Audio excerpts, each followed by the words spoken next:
he started back in Guelph when he was 5. So he's been working a long time, and this was a long book. But he did it very quickly. Yes. So, yeah, welcome and enjoy. Finnegan, and this is Michelle Bouchard, the teacher. Hi.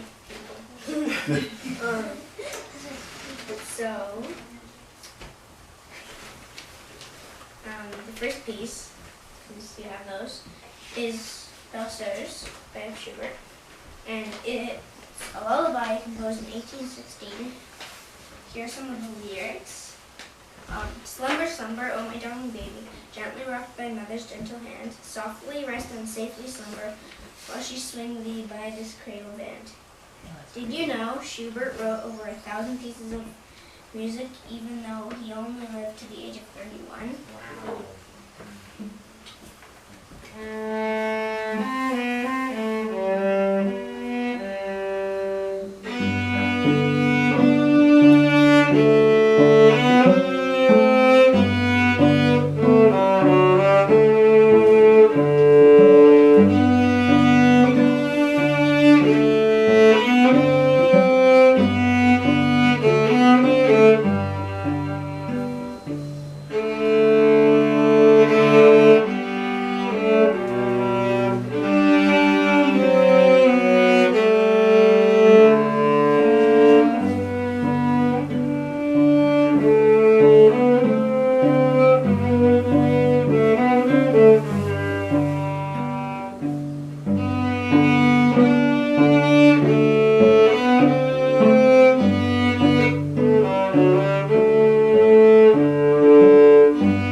French dance, popular in the 18th century. Even though it's called Lily Gavotte, it's not written by Lily at all. It was actually written by one of Lily's students, Marin Ryan.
Was a cellist. He lived about 250 years ago, the same time as Mozart and Haydn.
So the next piece I'm going to play is scherzo. Scherzo means little joke in Italian. Webster was an American composer who lived in Boston, apparently. Okay.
for orchestra but was lost and only the piano version was found. On the internet.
So the next two pieces I'm going to play are by Bach.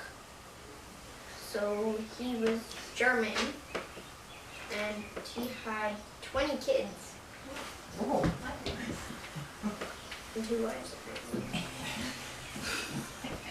Good.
So, you know, Bach went to jail for trying to quit his job composing for a duke. He wrote over 40 pieces while in jail. In 1977, his music went to space on the Voyager spacecraft.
Okay, so now I'm going to play Humorous by A. Dvorak. Dvorak was born in Bohemia in 1841. While he was in America, he wrote the New World Symphony. Did you know that Dvorak had an interest in trains?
well, and it says airing the oldies town. Marie was born in Paris in 1852. He was a French composer and conductor. Romantic composer and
questions for either Finn or Michelle about pieces or about cello or about those sort of things? Not. Does anybody have any questions?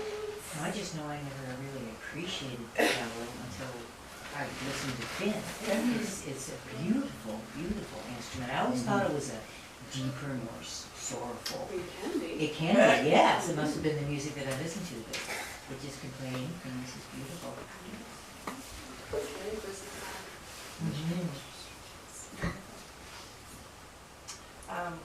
What is like the biggest difference, would you say, between like your cello and like a guitar or something? They don't use this thing called a bow, and they probably do not have F holes. They don't, you're right. They have In that the round hole. hole. They have the hole in the middle. 6 strings on guitars, I think, usually. And frets, we don't have frets. So if you don't have frets, how do you know where the notes are? Muscle Is that what it is? It's muscle memory, yeah. My Yeah, goodness. amazing ears and muscle memory. Same with violin, viola, So I was and looking bass. for all those. Well, see, when they're first learning, like Connery and Hennessy, still they have the finger tapes, right? And then we're gradually, slowly removing the tapes, and Connery's searching for the sticky marks, right? But we get to really. So when you say muscle memory, does that mean that every cello has a little different sound depending on the player? Absolutely. Uh, Yeah, and they're Depending even on with, the make too. yes, but depending on the make, depending on the bow, depending on the strings, the rosin, and then cellos can vary a little bit in sizes. So full-size cellos can be slightly bigger than this and slightly smaller than this, depending on where they were made. Would you find it a big adjustment if you had to change cellos? It depends what I was doing. I mean, if I was performing a solo piece and I'd been practicing on my cello and my cello broke, had to get on another one, it would be a little bit traumatic. But You can glue it back together though, I yeah, right? but like if it was in an orchestral setting, I would be fine. I've done it many times. Yeah. So Finn's cello is a quarter-size cello, Mm-hmm. Okay. and Michelle's is a full-size. So you use practice. yes, I don't time myself, but did you practice almost every day? every day, yeah. Wow, very good. Only on the days that I live life. What's your favorite song?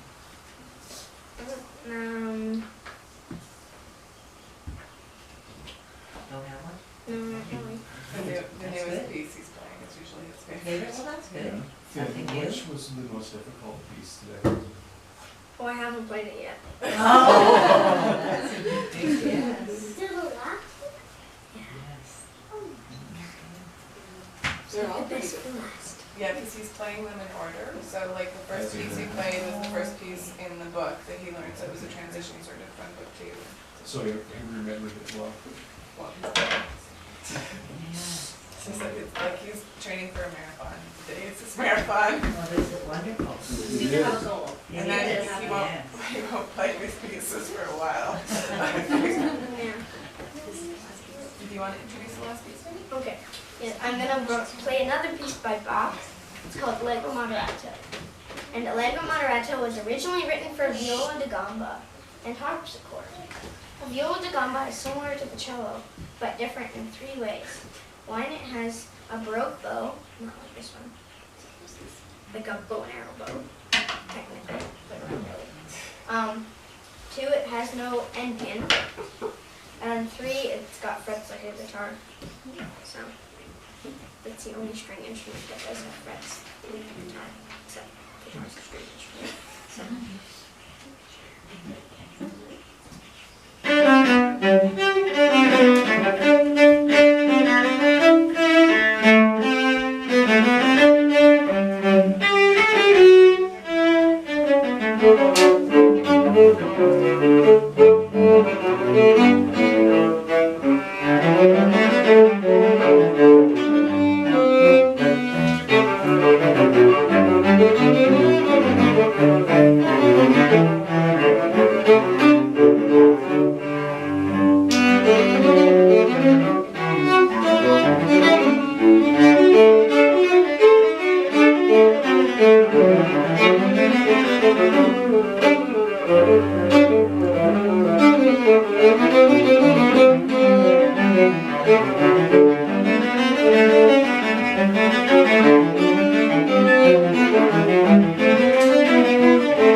Thank you.